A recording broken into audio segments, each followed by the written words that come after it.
सबको जय मसीह की। मैं जतिन बब्बर और आप देख रहे हैं मसीह परिवार चैनल। जैसे कि आप सब जानते हैं कि मैं इस चैनल पे प्रभु के अलग अलग दासों की वीडियोस डालता हूं, तो अगर आपको हमारा चैनल अच्छा लगता है तो आप इस चैनल को ज़्यादा से ज़्यादा सब्सक्राइब जरूर करें, ताकि आप प्रभु के वचन को सुन सके। वीडियोस को ज़्यादा से ज़्यादा शेयर करें, ताकि जिन लोगों तक वचन नहीं पहुंचा उन तक भी वचन पहुंच सके।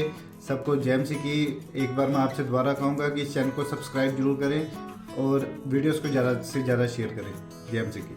आज हो सकता है कि आज आप में से कोई दुखी हो, बीमार हो, समस्या हो, कोई कर्जे में हो, लेकिन आज बहुत सारे लोग जो है कि जब वो दुखी होते हैं, परेशान होते हैं, समस्या में होते हैं, तो वो सीधा अब एक उपाय ढूंढते हैं कि कोई ना कोई उपाय मिले। जब कर्जा हो जाता है तो व्यक्ति अपने ऊपर एक उपाय ढूंढता है, मतलब उसी समय। लेकिन 10% लोग जो हैं वो सिर्फ 90 में से सिर्फ 10% लोग ये बात को ढूंढते हैं कि ये तकलीफ आई कहां से। मैं फिर कह रहा हूं उन लोगों को, बहुत सारे लोग जो हैं बीमारी की जड़ नहीं ढूंढते, कर्जे की जड़ नहीं ढूंढते। अगर आज आप चाहते हैं कि परमेश्वर मेरी प्रॉब्लम्स को जड़ से खत्म करे, तो आज का हमारा टॉपिक है अकाल को कैसे खत्म करें। हो सकता है आज आपकी जिंदगियों में एक अकाल आ गया हो, गवर्नमेंट जॉब ना हो, घर ना हो, परिवार ना हो, बच्चे ना हो, लेकिन बांझपन हो, कोई भी प्रॉब्लम ऐसी हो जो मतलब आपको अकाल की तरह लग रहा हो कि यार मेरे पास कुछ भी नहीं है। लेकिन परमेश्वर आज बहुत सारी चीजें आपको देना चाहता है। जब उसने अदन की वाटिका में, बाग में, उस बगीचे में बहुत सारे फल रखे थे, लेकिन उस समय में भी वो एक व्यक्ति संतुष्ट नहीं था। आदम और हव्वा संतुष्ट नहीं थे, लेकिन उनके अंदर यही था कि मुझे ये बाग में से फल खाना है, ये तोड़कर खाना है। लेकिन आज का हमारा टॉपिक है कि अकाल, जो अकाल आपकी जिंदगियों में, किसी की जिंदगी में पड़ा हुआ है, तो मैं कह रहा हूं आज वो टोटल खत्म होगा यीशु मसीह के नाम में। जो चिंताएं मैं कह रहा हूं वो खत्म होंगी, जो परेशानियां वो खत्म होंगी। लेकिन उन सब के लिए कहते हैं कि आपको ये 3 पॉइंट्स अपने अंदर याद रखना है कि दूसरों को माफ करो। कह रहे कि अगर आप चाहते हैं कि आपके अकाल के दिन खत्म हो जाए, तो इसी समय आपको ये चीजें याद रखनी है, लिखना है अपनी डायरी के अंदर। लिखे बगैर परमेश्वर काम नहीं करता कई बार। तो यहां पर लिखा, कह रहा दूसरों को माफ करें और कह रहा पश्चाताप करें, मतलब ये गलती दोबारा नहीं करूंगा। इसका मतलब ये परमेश्वर ये गलती में दोबारा नहीं करूंगा। और देना सीखें, मतलब कि परमेश्वर को अपना समय देना सीखें, परमेश्वर को बार बार कहता है कि प्रार्थना में अपना टाइम देना सीखें, बाइबल में अपना टाइम देना सीखें, और परमेश्वर को मतलब अपने लव ऑफरिंग देना सीखें। मतलब अपना समय, अपना तन मन धन जब आप परमेश्वर को देते हैं, तो परमेश्वर उसी समय आपकी जिंदगियों में से अकाल के दिन खत्म करता है। लेकिन बहुत सारे लोगों को नहीं पता कि अकाल के दिन क्यों शुरू होते हैं और क्यों खत्म होते हैं। तो आज मैं आपको वचन से बताऊंगा। अब्राहम जो है कि वो कई बार उसकी जिंदगी में ऐसी समस्या आ रही थी कि उसके पास कुआं, जमीन पर एक अकाल पड़ा हुआ था, लेकिन इस समय जब वो प्रार्थना करके जाता था तो परमेश्वर उसके ऊपर से उस अकाल को खत्म कर देता था। जहां कुआं खोदता था वहां पानी निकल आता था। तो परमेश्वर ने उसको एक आशीष दे रखी थी कि जहां भी तू जाएगा, कह रहा कि वो अकाल के दिन समाप्त हो जाएंगे। लेकिन वो अकाल बार बार क्यों आ रहा है? लेकिन उसकी जिंदगियों में एक अकाल पड़ा हुआ था कि उसको बच्चा नहीं था। 90 साल से उसके पास, उसकी पत्नी के पास बच्चा नहीं हुआ। तो उसी समय, और जब हम उसके बेटे को देखते हैं इसहाक को, तो इसहाक के जीवन में भी सेम प्रॉब्लम। अब्राहम के पास 90 साल तक बच्चा नहीं, मतलब वो बाप नहीं बना 90 साल तक। और उसके बाद 20 साल तक इसहाक जो है बाप नहीं बन पाया। मतलब जो बाप पर चक्कर था वही बेटे पर आया, वही उसकी बहू पर आया। मतलब जो मां पर चक्कर था वही बहू पर आया। इसका मतलब ये एक श्राप होते हैं। और जैसे कि आपके घर में अगर किसी को ब्लड प्रेशर है तो उसको भी ब्लड प्रेशर आएगा। किसी को नशे करने की आदत है तो उसको भी नशे करने की आदत आएगी। किसी को व्यभिचार करने की आदत है तो वो आपके घर आएगी। जो भी कोई कह रहा है क्रोध की आदत है वो क्रोध आएगा। अगर कोई बार बार हार्ट अटैक से मर रहा है आपकी फैमिलियों में, तो वो हार्ट अटैक कर रहा है कि अगर पोते को नहीं आया तो अगली पीढ़ी में जरूर आएगा। मतलब किसी ना किसी तरीके से एक बच्चे पर नहीं आया, दूसरे पर, तीसरे पर। ये एक शराप होते हैं, ये एक चक्कर होते हैं, और ये एक शैतानी चक्कर है। और इन बातों को अब्राहम जब नहीं समझ पाया, तो उसी समय मैं कह रहा हूं कि इसहाक जो है अपनी समझ में एक बुद्धिमान व्यक्ति था, और इसहाक समझा। और इसहाक ने अपनी पत्नी को एक ही बात सिखाई। उसने कहा, कहता है कि मैं तुझे बच्चा नहीं दूंगा। जब वो गुस्से में आ गई कि परमेश्वर मुझे बच्चा दे, तो उसने कहा मैं नहीं बच्चा दूंगा, मैं नहीं बेटा दूंगा, परमेश्वर देगा। तो उसी समय उसने कहा परमेश्वर से मांग। तो पवित्र आत्मा से जब हम मांगते हैं तो हमें देता है। लेकिन बहुत सारे लोग जो इन शरापों को तोड़वा नहीं पाते। लेकिन बहुत सारे लोग अगर जो विश्वास करें आज वचन पर, उनकी जिंदगियों में आज से मैं कह रहा हूं शराब खत्म हो जाएंगे यीशु मसीह के नाम में। जितने आमीन बोल रहे हैं वो शराब को तोड़वा रहे हैं आज यीशु के नाम में। वचन में देखते, नीति वचन 16 के 20 में लिखा, हाँ पढ़ेंगे, देखो पास्टर शोक के साथ क्या लिखा। नीति वचन 16 के 20 में, इतने पास्टर शोक पढ़ेंगे, मैं ही पढ़ दूंगा। वो कल्याण पाता है। हाँ। और जो यहोवा पर भरोसा रखता है वो धन्य होता है। जो वचन पर मन लगाता है वो कल्याण पाता है, और जो यहोवा पर भरोसा रखता है वह धन्य होता है। मतलब ये परमेश्वर, ओए गूगल में से ना निकाला कर, बाइबल से निकाला कर वचन, जो वचन पर मन लगाता है वह कल्याण होता है। मतलब परमेश्वर चाहता है कि आज आपका कल्याण करे। आप जो वचन पर मन लगाएगा उसका कल्याण होगा, उसके जीवन में छुटकारे होंगे। कह कि जो वचन पर भरोसा रखेगा उसके जीवन में शांति आएगी, धन की आशीष आएगी, कर्जे खत्म हो जाएंगे। लेकिन वचन पर भरोसा रखे कौन? लेकिन वचन पर जब ऐसी परिस्थितियां आती हैं तो उसी समय वचन पर भरोसा नहीं होता। जब सारा को बच्चा नहीं हो रहा था तो उसी समय बार बार अब्राहम अपनी पत्नी को सिखा रहा था कि परमेश्वर पर भरोसा रख, लेकिन वो भरोसा नहीं, कई बार वो भरोसे में कई बार डमाडोल हो रही थी, और अब्राहम भी डमाडोल हो गया एक बार। लेकिन उसी समय परमेश्वर ने उसका पहला शख्स है उसका हाथ पकड़ा और तंबू में से बाहर लेकर उसको गया और कहा आसमान में तारे देख, कहता है इतने जितने तारे हैं उतनी संतान मैं तुझे दूंगा। तो परमेश्वर ने वैसा ही किया कि आज हम अब्राहम की संतान है। तो पवित्र आत्मा ने अपने लोगों के जीवन में ये आशीष रखी है। लेकिन किन लोगों के? कह रहे कि आज कह रहे कि आपका कर्जा, आपकी बीमारियां, आपकी समस्याएं अगर घूम फिर के फिर आ रही हैं, एक साल आपने खत्म कर लिया कर्जा, लेकिन अगले साल फिर कर्जा। मैं कह रहा हूं कि आपने एक साल कहते कि आपने देख लिया कि नुकसान हो गया, लेकिन आपने पिछले साल आपने प्रॉफिट कर लिया, फिर नुकसान करा लिया। तो परमेश्वर का आत्मा कह रहा है, कहता है कि परमेश्वर मसीह लोगों को बताना चाहता है जब आप बैलेंस में रहते हैं, बैलेंस में, तो परमेश्वर आपकी जिंदगी में काम करेगा।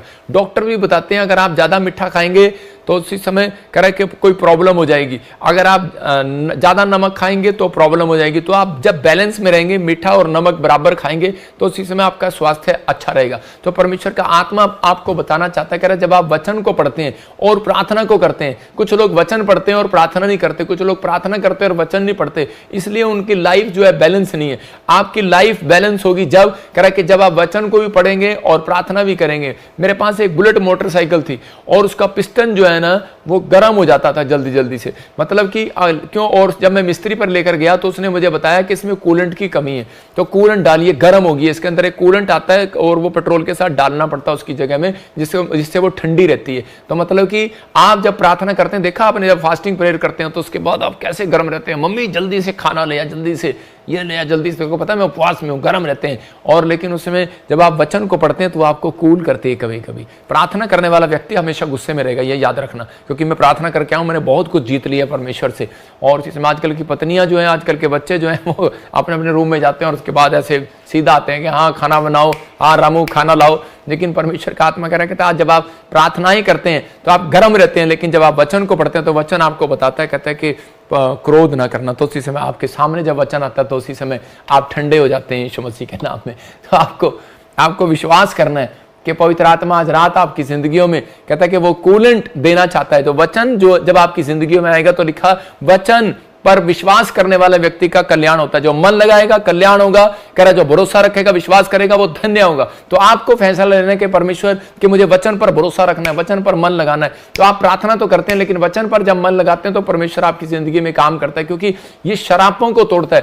कह रहे वचन को अगर आप इस्तेमाल करना सीख गए तो याद रखना, मैं कह रहा हूं कि आज रात आप बड़ी से बड़ी समस्या को तोड़ सकते हैं यीशु मसीह के नाम में, बड़ी से बड़ी समस्या को खत्म कर सकते हैं। एक बार डॉक्टर किसी को बता रहा था, कह रहा है कि मैं तेरा ऑपरेशन करूंगा, पथरी निकल जाएगी। उसने उससे फीस लिया तो उसने कहा गारंटी जी दोबारा तो नहीं होगी, कहता ये गारंटी नहीं दे सकता, दोबारा भी हो सकती है। तो मैं कह रहा हूं कि आज मैं गारंटी दे रहा हूं, जितने वचन पर मन लगा रहे हैं, कहता है कि ये शराप आपके ऊपर से हमेशा के लिए टूट रहा है यीशु मसीह के नाम में। तो आपको विश्वास करना है। कह रहा है परमेश्वर का वचन जीवन के अंधेरे में से हमें उजाले में लेकर आता है। हम क्यों पढ़ते हैं? क्योंकि परमेश्वर का वचन जब हमें कह रहा है कि जब हमारे अंदर आता है तो उसी समय हम कह रहे कि अंधेरे में से बाहर आते हैं, हम एक रोशनी में आते हैं कि यार अच्छा मैं इस गलती में था, अच्छा यार मेरा काम इसलिए नहीं बना, अच्छा यार मेरा अब तक मेरा वीजा इसलिए नहीं लगा, मुझे बच्चा इसलिए नहीं हुआ। आज जो मैं वचन का प्रकाश आपके ऊपर डाल रहा हूं तो इसका मतलब आज आपको पता लगेगा कि बहुत सारी हमारी ही गलतियों की वजह से कि आज भी कई बार हमारे काम रुके होते हैं। जब आप इन गलतियों में सुधार करेंगे और उसी समय परमेश्वर आपके कामों को बनाना स्टार्ट करेगा। तो आप विश्वास करें, आज रात ये जो वचन है कहता है आपको हर प्रकार की परीक्षा से लड़ने के लिए सिखाएगा। परीक्षा में आप, निराशा में आप लड़ सकते हैं, फाइट कर सकते हैं। आपको किसी की जरूरत नहीं है कि आप जाएं और इधर उधर हाथ दिखाएं और झाड़ा लगवाएं। परमेश्वर का आत्मा कहता है जब आप वचन को पढ़ेंगे तो उसी समय वो आपको हर परीक्षा से बाहर निकालेगा। इसलिए हमें वचन पर विश्वास करने की जरूरत है। अब्राहम, इसहाक, एलिया के समय में भी अकाल आया, तीनों के समय में, लेकिन एक ही टाइम में क्यों बार बार अकाल आ रहा है? हम पढ़ते हैं एक जगह पर दूसरा शमूएल 21:1 में कि यहां पर अब्राहम, इसहाक और एलिया के समय जब अकाल आया, देखो कब से चल रहा है, अब्राहम की पीढ़ी से चल रहा है, फिर इसहाक और फिर उसके बाद एलिया, और फिर देखो वहां पर क्या लिख रहा है, दाऊद। अब दाऊद के समय में अकाल आ गया। कब से, कितनी पीढ़ियों से अकाल चलता आ रहा है, कितनी पीढ़ियों से, लेकिन वो क्या कर रहे हैं, वो सिर्फ प्रेयर कर रहे हैं और अकाल जा रहा है, लेकिन जड़ को खत्म नहीं कर रहे। देखो प्रेयर कर रहे हैं और जा रहा है, प्रेयर कर रहे हैं और जा रहा है, प्रेयर कर रहे हैं। मैं कह रहा हूं मैं ऐसे हवा करूंगा तो मक्खी भाग जाएगी, अगर मक्खी मुझे परेशान कर रही है तो भाग जाएगी, मच्छर परेशान कर रहा है तो भाग जाएगा, प्रॉब्लम चली जाएगी, लेकिन फिर आ सकती है। मक्खी की बड़ी गंदी आदत होती है, बार बार आ जाती है। मच्छर की जो है गंदी आदत होती है, वो बार बार भूं भूं करता करता आ जाएगा।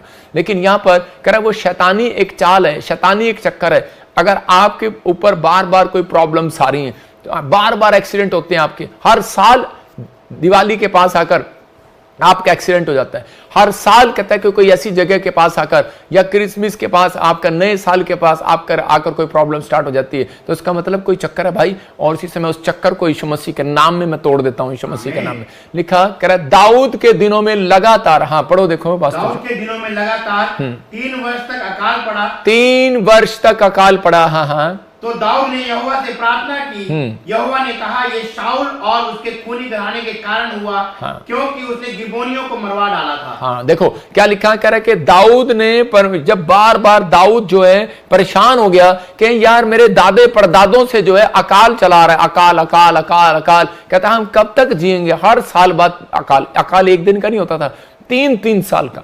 देखो 3-3 साल, और 3 साल का अकाल पड़ा, 3.5 साल का अकाल पड़ा, एलिया के टाइम में 3.5 साल का पड़ा, और करे इसहाक के टाइम में 3 साल का पड़ा, और करे अकाल पड़ता आ रहा है, पड़ता आ रहा है, पड़ता आ रहा है। लेकिन उस समय में दाऊद जो है, इस समय दाऊद अकाल को हटा नहीं रहा है। दाऊद कह रहा है परमेश्वर मुझे ये बता ये क्यों पड़ा है। तो बहुत सारे लोग, मैंने क्या बताया कि 100% में से 90% लोग होते हैं जो अपनी प्रॉब्लम्स को खत्म कराना चाहते हैं, और बस भाई सब कुछ भी ले लो, 10 रुपए ले लो, 20 ले लो, 50 ले लो, आटा ले लो, चावल ले लो, लेकिन मेरी प्रॉब्लम्स खत्म कर दो। लेकिन यहाँ पर 10% लोग कहते हैं कि पादरी साहब हमें ये बताओ ये हमारी जिंदगी में ये प्रॉब्लम्स क्यों आई हैं। परमेश्वर ऐसे लोगों को प्यार करता है। मैं फिर उन लोगों को बोल रहा हूं कि आओ, और उसी समय आप पादरी का सिर ना खाएं, आप परमेश्वर से पूछें और अपने आप से पूछें कि परमेश्वर कि मेरी जिंदगी में काम करो और मुझे बता क्या गलती है मेरी, और परमेश्वर आपको दिखाएगा, और उसी समय आपकी जिंदगियों में से वो अकाल खत्म हो जाएगा। हम स्क्रीन पर फिर देख रहे हैं इसको। और उसी समय लिखा कि दाऊद के घराने में जब 3 साल के लिए अकाल आया तो दाऊद ने यहोवा से पहले प्रार्थना किया और यहोवा ने उसको बताया। प्रार्थना में उसने पूछा, एक जगह पर लिखा, इंग्लिश की बाइबल अच्छा बोलती है कि पूछा, और कह रहा है कि यह शाऊल और उसके खूनी घराने के कारण हुआ।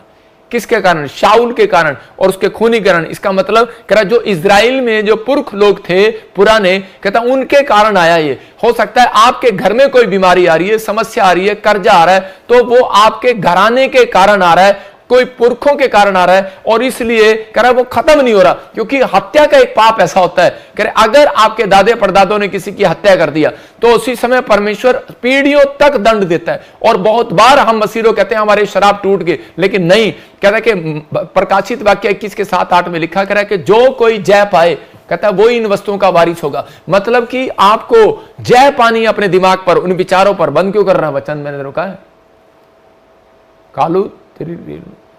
तो उसी समय कह रहा यहोवा से प्रार्थना की और यहोवा ने कहा यह शाऊल और उसके खूनी घराने के कारण हुआ, क्योंकि उसने गिबोनियों को मरवा डाला था। गिबोनी मतलब वो एक सेवा करने वाले लोग, गरीब लोग थे, और उसी समय शाऊल ने जो है उनको मरवा दिया, और उसी समय परमेश्वर का क्रोध उनके ऊपर पड़ा, और उसी समय परमेश्वर ने वो 3 साल तक उस देश में अकाल भेजा। लेकिन उस समय में बहुत सारे लोग प्रार्थना कर रहे थे, लेकिन कोई अकाल खत्म नहीं हो रहा था। लेकिन दाऊद ने जब पूछा और कहा गिबोनियों से मैं तुम्हारे लिए क्या करूं, और उन्होंने, मैंने क्या बताया 3 पॉइंट, कि एक तो माफ करना, दूसरा कहता है कि पश्चाताप करना, ये गलती दोबारा नहीं करेंगे। दाऊद ने उनके सामने यही बात किया कि उसने कहा कि हमें माफ करो परमेश्वर, जो हमारे दादे परदादों से, पुरखों से, किसी अभिषिक्त व्यक्ति से गलती हुआ, और उसके बाद दूसरा ये गलती हम दोबारा नहीं करेंगे। ये बात किसने कही? और ये बात परमेश्वर के सामने कही दाऊद ने, और उसी समय वो गिबोनियों के सामने रखी गई। और गिबोनियों को क्या कहा गया? कहता देना, कहता बोलो तुम्हें मैं क्या दूं जिससे तुम खुश हो जाओ, जिससे तुम्हारा मन खुश हो जाए।